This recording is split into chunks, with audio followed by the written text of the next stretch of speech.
Right, into it. We're back again. How lucky are you guys? That's 2 in a week. If we get Mars into gear and get it edited and get it out there. Anyway, let's cut the chase. Working back late tonight. I'm getting the Monaro ready for the Warwick test and tune. It's the first test and tune back at the new track at Warwick. So pretty pumped about that. It should be a bit of a memorable one. And new surface, new track. Awesome venue. Always love Warwick, as you guys know. So yeah, take the junkyard Monaro out. I've got more nitrous in there than I've ever had before. I've got more timing in there. This is the big tune-up. I thought when we raced farm truck that's all that motor would take, and then it probably would blow up before the other end, and it didn't. It survived. So made a couple of test passes here and there with that tune again, and it's still going. So this time, going to put more in it, and a fair bit more. Going to do a little bit of cylinder trimming, because at that power level, I've got 7 safe cylinders, and one the plug is just cooked. So it's a distribution thing, and I think with a little bit of fuel and a little bit of timing out of it, a little bit of fuel in that bad cylinder, I reckon we can put more in. So going to see how it goes. Probably going to do a big wheelie, and yeah, what happens happens. So that's this weekend. We're going to take this thing out, grand finale with that combination. I want to change the combination. I don't know what to exactly yet. Put in the comments, actually. You tell me what you think we should put in it. Pro charger, screw blower, roots blower, twin turbo, big NA. Let's see what you guys think. I'm just a bit over the nitrous thing. It's fun, it's cool, but getting the bottle temps right, your pressures right, and all that sort of stuff, rushing, changing bottles, it's just a bit of a pain in the butt. Getting bottles refilled, checking plugs all the time. I'm a bit over it. I've tried it, I've done it. We've gone pretty good on it. Hopefully this weekend we'll go faster than the car's ever gone before. And touch wood, I've lasted all this time on something that should have probably blown to smithereens, and it's still together, still running. I've got a few issues that need addressing with the car. The starter motor is the main one. It's fallen apart inside, and it's just hanging in there. It sounds terrible. Everyone always laughs because it's very hard to start. But it's the headers off, which is the exhaust off, which is a big job. And it's been like that for a long time. It was like that for the whole farm truck nation thing. It manages to start, so we're just going to leave it in there, and then we're going to pull it out. That, as we said from day one, we should have put a rack in it. It's just crap with the steering box. It's right in the way. You can't get the plug. I've just spent 20 minutes changing one spark plug. I don't want to do it anymore. So it's definitely going to have a rack. It's definitely going to be a little bit more accessible, a little bit easier to work on, and it's definitely going to have some more performance orientated parts. Like, we've got an issue because we've got a cam button on the front of the cam, and the cam button is just pushing against the stock tin timing cover, which is pushing the timing cover forward and making it leak oil. So we've sealed it up, tightened it up. It's okay for one race meeting, and then it starts doing it again. Just the problem, the standard stuff, it's the standard bottom end. It was never supposed to do what it's doing. I'm turning it to 7,000 RPM and spraying 450 horsepower worth of nitrous on top of it. It definitely wasn't intended to do that. So the sump, as a result of not having a steering rack, the oil pan is it's just a cluster. It's a bit shitty. So want to have a better sump in there, a bit more accessibility. You don't want pipes hitting on the steering. They don't actually hit the steering box, but they're very modified to get around it, as you guys remember. Want a plug, want one spark plug, it's a nightmare to get at.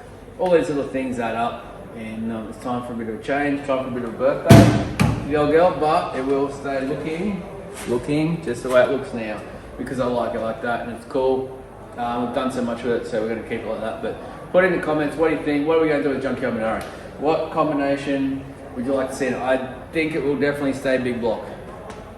And if this motor lives, it may stay with this engine and a different power out combination. So just to see how far we can actually push the thing. It's like a miracle motor. I'm surprised it's lived this long. So if it survives this weekend, maybe you'll see even more power.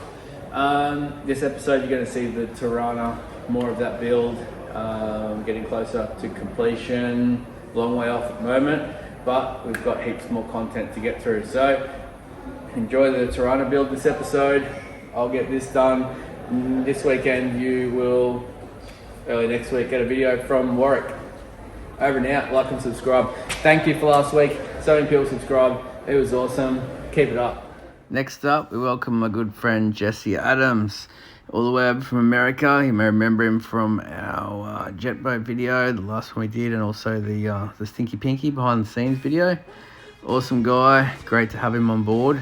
And he came over for a holiday and ended up working on the Torana with me the whole time he was here. And he put the carbon fibre tubs in because it's a bit of a daunting job, and he's got a lot of experience for that kind of thing in building race cars. So here's a little time lapse of Jesse working his magic.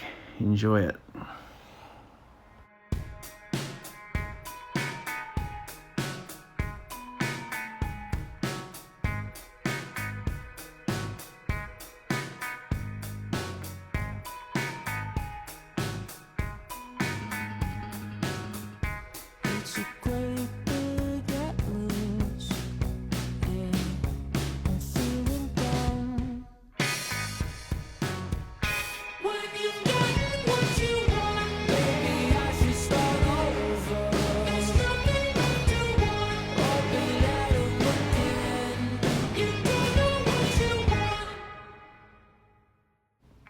Jesse was an amazing help to the project.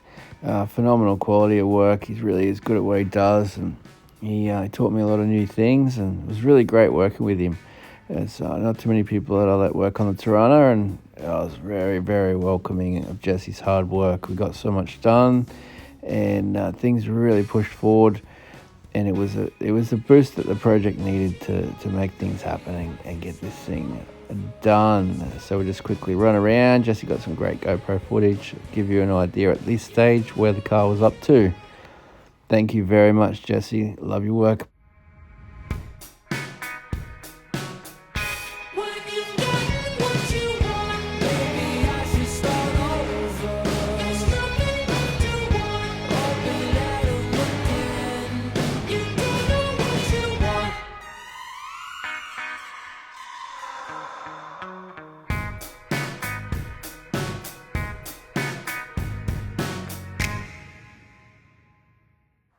Time to make a start on the bodywork.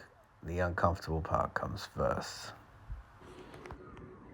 So we got the quarter strip back, perfect rust wise, but there's a few focus. There we go.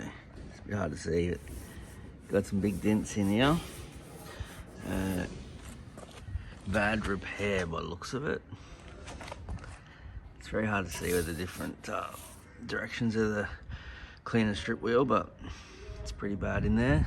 You can see someone's cut this many years ago trying to beat it out, I'd say.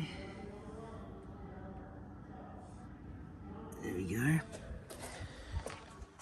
So we're gonna heat it up with oxy, slide hammer, hammer and dolly, and see if I can make them better. It's not my expertise, but I'm gonna try. Well, here it is, hand of fabrication. And one last walk around before it's in undercoat. Bit of work to go to paint, but it's been a big job.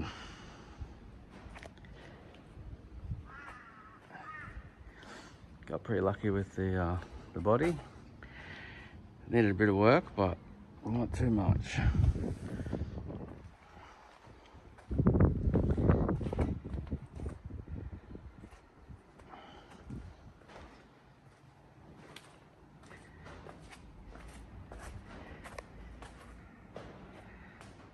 There you go, it's been a long day, but there it is, all in epoxy primer.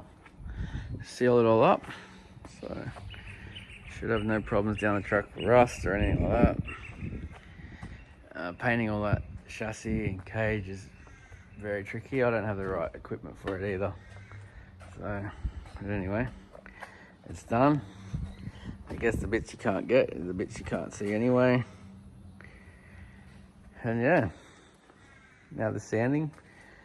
Got a bit of bog on there. That's all just in the metal. Hopefully it looks good with a bit of colour on there.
Nothing?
Zero.